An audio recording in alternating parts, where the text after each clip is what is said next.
Não! Gritou Joana, ao ver a mãe rasgar as cartas que encontrara escondidas debaixo do colchão. As folhas voaram pelo ar como borboletas feridas, caindo no chão de azulejos antigos da casa em Alfama, Lisboa. Os olhos de Dona Maria ardiam de fúria e dor, misturadas numa expressão que Joana nunca vira antes. Isto é pecado, Joana. Pecado mortal. Era uma tarde de verão quente, em 2023, e o Tejo lá fora brilhava sob o sol, indiferente ao drama que se desenrolava naquela casa centenária. Joana, com 28 anos, professora de literatura numa escola secundária, sentira o coração parar quando a mãe entrara no quarto sem bater. As cartas eram de Teresa, a sua amiga de infância que se tornara algo mais, algo profundo e proibido aos olhos da família tradicional. Joana crescera naquela casa cheia de memórias. O cheiro a bacalhau assado nas festas de santos populares, as noites de fado na tasca do bairro onde o pai, já falecido, cantava com voz rouca canções de saudade. A família era católica devota, ia à missa todos os domingos na sede de Lisboa e as conversas à mesa giravam em torno de casamento, netos e tradição. Joana sempre fora a filha obediente, a que ajudava a mãe nas lides da casa, a que sorria quando os tios perguntavam pelo namorado que nunca chegava. Mas Teresa mudara tudo. Conheceram-se na universidade, em Coimbra, onde Joana estudara letras e Teresa medicina. Teresa, com os seus olhos verdes e o riso fácil, viera do Porto, de uma família igualmente conservadora, mas com um pai militar rígido que impunha regras como lei. As duas tornaram-se inseparáveis, passeios pelo Mondego, conversas até de madrugada sobre livros, sonhos e medos. Um dia, num quarto partilhado durante uma viagem a Sintra, o beijo aconteceu. Suave, hesitante, mas cheio de uma emoção que nenhuma das duas sabia nomear. De volta a Lisboa, o relacionamento crescera em segredo. Encontros furtivos no mirador da Senhora do Monte, cartas trocadas por correio para evitar mensagens no telemóvel que pudessem ser vistas. Joana sentia uma culpa constante, mas o amor por Teresa era mais forte. Um dia contamos tudo, diziam uma à outra, abraçadas na penumbra. Agora, o segredo explodira. Dona Maria, viúva há 10 anos, chorava copiosamente. Como pudeste fazer isto à tua família? O que dirá o padre António? E os vizinhos? Em Lisboa toda a gente fala. Joana ajoelhou-se, tentando recolher os pedaços de papel. Mãe, eu amo-a. Não é uma escolha, é quem sou. Amor? Isto não é amor, é loucura. Respondeu a mãe, voz tremendo. Vais ao confessionário amanhã e acabas com essa aberração. Naquela noite, Joana não dormiu. O quarto parecia mais pequeno, as paredes cheias de fotografias antigas, ela criança na praia da Costa da Caparica, com o pai ao colo, pareciam julgá-la. Ligou para Teresa, sussurrando ao telefone. Descobriram tudo. A minha mãe está destruída. Do outro lado, em Lisboa também, Teresa mudara-se para a capital para estar mais perto. A voz de Teresa era calma, mas Joana sentia o tremor. Vamos enfrentar juntas. Eu venho aí amanhã. Mas o amanhã trouxe mais dor. Dona Maria trancara Joana em casa, proibindo-a de sair. Para teu bem, disse, com olhos vermelhos de chorar a noite toda. Joana sentia-se presa numa gaiola de tradições que sempre amara, mas que agora sufocavam. No bairro de Alfama, as ruas estreitas ecoavam fado ao entardecer. Uma fadista cantava na tasca ao lado, estranha forma de vida. Joana ouvia da janela lágrimas silenciosas. A saudade já começava, mesmo com Teresa tão perto geograficamente. Teresa, por sua vez, contara à família. O pai, reformado do exército, reagira com silêncio gélido, seguido de palavras duras. saíste de casa se continuares com isso. Não criamos uma filha para isto. Teresa saíra, batendo a porta. Aos 30 anos, médica num hospital público, ganhava o suficiente para se sustentar. Mas a dor da rejeição familiar era imensa. Portugal mudara muito desde a Revolução dos Cravos. O casamento entre pessoas do mesmo sexo era legal desde 2010. Lisboa tinha uma cena LGBT vibrante no Bairro Alto e no Príncipe Real. Mas nas famílias tradicionais, especialmente fora das grandes cidades, o conservadorismo persistia, enraizado na herança católica e no legado do Estado Novo.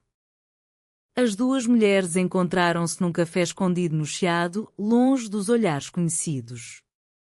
Abraçaram-se longamente, como se o mundo pudesse acabar ali. Vamos lutar, disse Teresa, segurando o rosto de Joana. O amor não é pecado.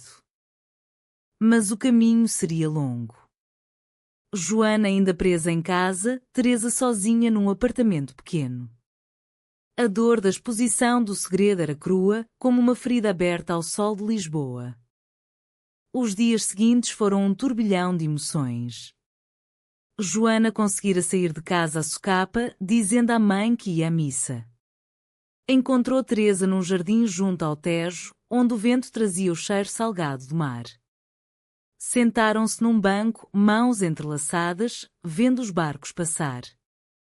A minha mãe quer que eu vá falar com o padre, contou Joana, voz baixa. Diz que é uma fase, que o demónio me tenta. Teresa suspirou, acariciando os cabelos de Joana. O meu pai disse que me deserdava. Como se eu precisasse do dinheiro dele. Mas dói, Joana. Dói tanto. Conversaram horas, recordando memórias felizes, a viagem ao Douro, onde provaram vinho do Porto e se beijaram sob as vinhas, as noites em Coimbra ouvindo fado estudantil, canções de amor proibido que agora pareciam proféticas. Teresa era mais forte, talvez pelo temperamento nortenho. Nascera no Porto, numa família de classe média, com avós que contavam histórias da Revolução e da liberdade conquistada. Mas a liberdade pessoal ainda era um tabu. Em Portugal, aceitamos os gays na televisão, mas na família. É diferente, dissera uma vez uma amiga comum. Joana, lisboeta de alma, sentia a cidade como uma extensão de si. Amava os elétricos rangendo nas colinas, os pastéis de nata quentes na Belém, as festas de Santo António com sardinha assada e manjerico. Mas agora tudo parecia tingido de melancolia. Decidiram dar tempo às famílias. Joana voltou para casa, prometendo à mãe que pensaria. Mas à noite escrevia diários, páginas cheias de amor por Teresa, de raiva pela sociedade que a julgava. Uma semana depois, o confronto piorou. Dona Maria convidara o padre António para jantar. O homem idoso, com voz suave mas firme, falou de redenção, de oração, de curar a alma desviada. Joana ouviu em silêncio, coração apertado. Minha filha, Deus ama-te, mas este caminho leva à perdição. Joana explodiu, Deus criou-me assim. O amor não é perdição.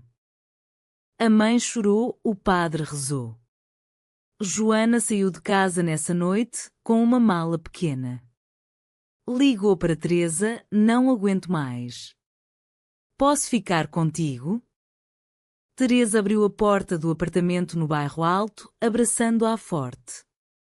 Pela primeira vez, dormiram juntas abertamente, sem medo de serem descobertas. O amor físico era terno, cheio de lágrimas e promessas. Mas a rejeição familiar pesava. Teresa recebia mensagens do irmão, a mãe está doente de preocupação. Joana via a mãe passar na rua, olhando para o chão. Decidiram procurar ajuda. Numa associação LGBT em Lisboa, a ILGA Portugal, falaram com uma conselheira. Muitas famílias reagem assim no início, disse ela. Mas com tempo, algumas aceitam. Portugal é progressivo nas leis, mas as famílias demoram. As duas começaram a sair mais, no Príncipe Real, onde bares gay-friendly as acolhiam. Dançaram ao som de música pop, riram com amigos novos. Mas a saudade da família era uma sombra. Um dia, Joana recebeu uma carta da mãe. Filha, dói-me a alma. Volta para casa. Podemos esquecer isto. Joana chorou nos braços de Teresa. Esquecer? Como se o amor se apagasse? Teresa, prática, sugeriu: vamos ao Porto. Enfrento a minha família contigo ao lado. Viajaram de comboio, vendo o campo português passar, olivais, montes verdes. No Porto, a casa dos pais de Teresa era imponente, com vista para o Douro. O pai abriu a porta, rosto duro. Entras, mas sem demonstrações. O jantar foi tenso. A mãe de Teresa chorava silenciosamente. O pai falou de honra, de tradição. Em Portugal, a família é sagrada. Não podemos ter escândalo. Teresa respondeu calma: o escândalo é negar o amor. Eu amo a Joana. Isso não muda quem sou como filha. Joana acrescentou: respeitamos-vos, mas pedimos o mesmo. O pai calou-se. A mãe abraçou Teresa no fim, sussurrando: tenho medo pelo que os outros dirão. De volta a Lisboa, as duas sentiram um pequeno alívio. Pelo menos, portas não estavam fechadas para sempre. Mas o conflito interno crescia. Joana questionava a fé, Teresa a lealdade familiar. Noites de conversa profunda, abraços que curavam feridas. O outono chegou a Lisboa com chuvas finas e folhas douradas nos jardins. Joana e Teresa viviam juntas agora num apartamento pequeno mas acolhedor no Intendente, bairro em renovação. Decoraram-no com azulejos antigos comprados em feiras, plantas no varandim, livros espalhados. Trabalhavam muito, Joana na escola, corrigindo redações sobre Camões e Pessoa, Teresa no hospital, turnos longos salvando vidas. À noite, cozinhavam juntas, caldeirada, arroz de marisco, ouvindo fado na rádio. Amália Rodrigues cantava Povo que lavas no rio, e elas sentiam a saudade portuguesa na pele. Mas a traição veio inesperada.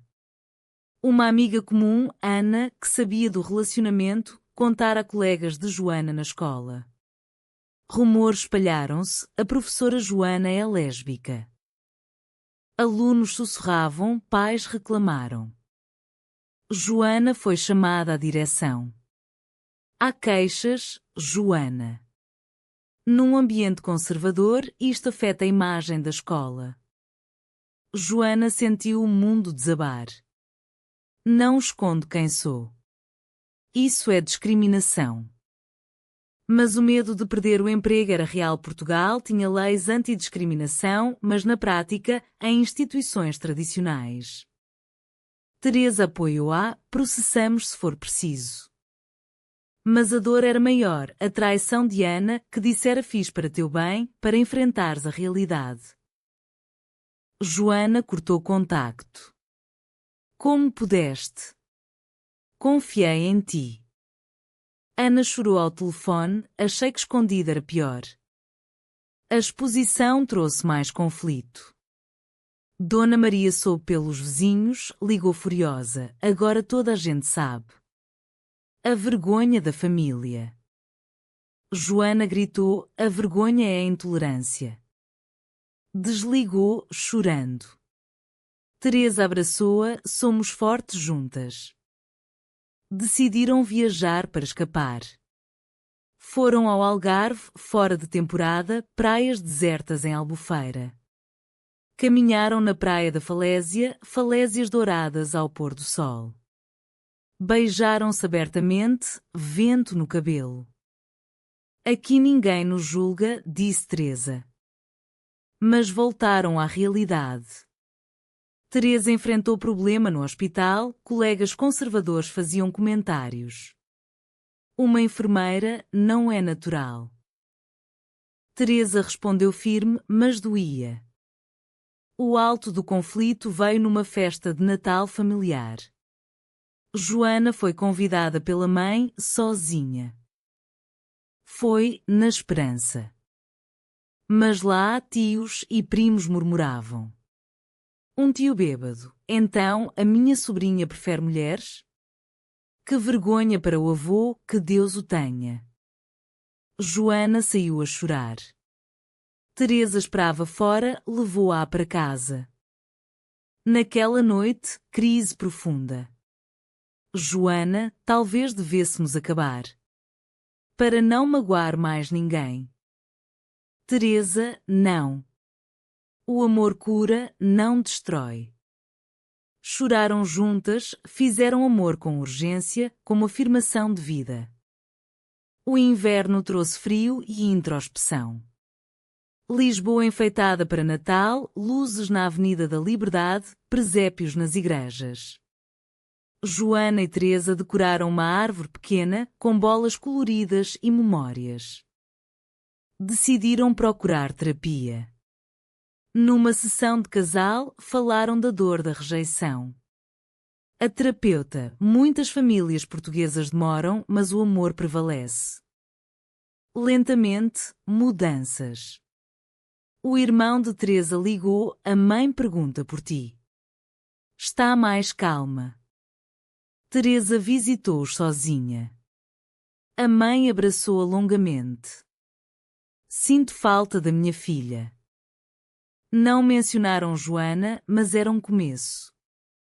Joana escreveu uma carta à mãe, longa, honesta, sobre o amor, a felicidade encontrada. Dona Maria respondeu, filha, dói-me ainda. Mas és minha sangue. Vem jantar um dia. Joana foi, nervosa. Jantar silencioso, mas sem acusações. Pequenos passos. Na escola, o diretor recuou após Joana ameaçar queixa. Alunos mais velhos apoiaram-na, professora, somos contigo.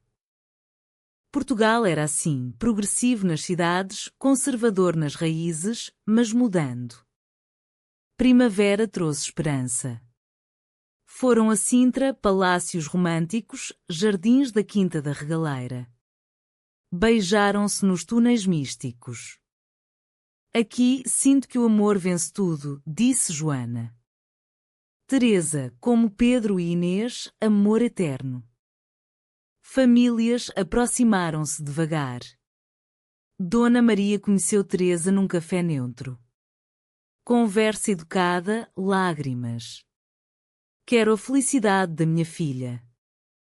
Pai de Teresa, se a fazes feliz, aceito. Não perfeito, mas humano. O verão voltou, festas de santos populares. Joana e Teresa dançaram nas ruas de Alfama, sardinha assada, balões. Famílias convidaram-nas juntas para almoços. Conversas sobre cotidiano, evitando temas pesados, mas presença era aceitação tácita. No trabalho, respeito cresceu. Joana inspirou alunas, sejam autênticas. Teresa promovida, colegas aplaudiram. Viagem ao Douro, quintas de vinho. Provar em Porto, vistas eternas. Aqui começa a nossa vida nova, disse Teresa. Abraços ao pôr do sol. Conflitos residuais, comentários de vizinhos, mas ignoravam. Amigos novos na comunidade LGBT, apoio. Fado numa casa em Alfama, fadista cantou Amor Universal. Elas choraram de emoção. Anos passaram. Joana e Teresa casaram numa cerimónia simples na praia da Costa da Caparica, família presente, lágrimas de alegria. Dona Maria, errei, mas aprendi. O amor é amor. Pai de Teresa abraçou-as. Adotaram uma criança, família completa. Em Lisboa, vida plena, trabalho, amigos, viagens. Ensinaram à filha valores portugueses, saudade, resiliência, amor incondicional. Num miradouro, vendo o Tejo, do segredo exposto à luz, disse Joana. Teresa, cura no abraço uma da outra. Beijo eterno, cidade testemunha. Portugal mudara com elas, mais tolerante, humano.